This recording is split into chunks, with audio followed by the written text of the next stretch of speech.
વડોદરામાં નકલી પોલીસ અને કહેવાતા પત્રકારે ભંગારના વેપારી પાસેથી 1,10,000 પડાવ્યા અને એક નિવૃત્ત પોલીસકર્મી પણ ગેંગમાં સામેલ.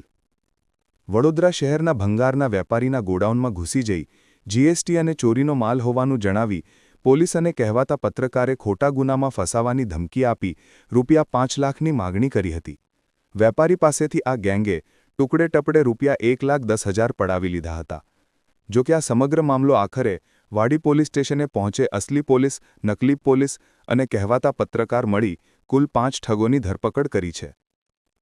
શહેરના વાડી પોલીસ સ્ટેશન ખાતે ભંગારના વેપારી મોહમ્મદ ઉવેશ ઇસ્લામુદ્દીન મલેકે નોંધાવેલી ફરિયાદ મુજબ તેઓ ગત તારીખ 26 જાન્યુઆરીના રોજ સાંજના સમયે મિત્ર દેવ ઠક્કર અને મોઇન દિવાન સાથે ગોડાઉન પર હતા.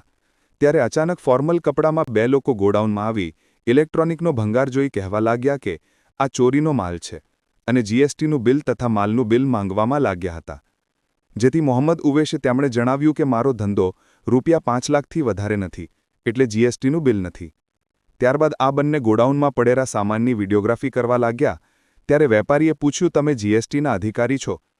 ત્યારે પોતે વાડી પોલીસ સ્ટેશનના અધિકારી હોવાની ખોટી ઓળખ આપી કહેવાતા પત્રકારને માઇક અને કેમેરા બેગ સાથે ગોડાઉન પર બોલાવી લીધો હતો. આમાં ટોળકીએ ભેગા થઈ વેપારીને ગુનામાં ફિટ કરવાની ધમકી આપી બીભત્સ ગાળો ભાંડી અને પ્રેસમાં આવશે તેની ધાક બતાવી ₹60,000 લઈ નીકળી ગયા હતા. ત્યારબાદ ગત તારીખ 6 ફેબ્રુઆરીના રોજ આ ટોળકી ફરી વેપારીના ગોડાઉન પર પહોંચી અને જણાવ્યું કે આ સાહેબ નવા આવ્યા છે અને બહુ કડક સ્વભાવના છે તેમ કહી ગોડાઉનનો સામાન જમા લેવાની ધમકી આપી ₹5 લાખની માંગણી કરી ₹50,000 કઢાવી લીધા હતા.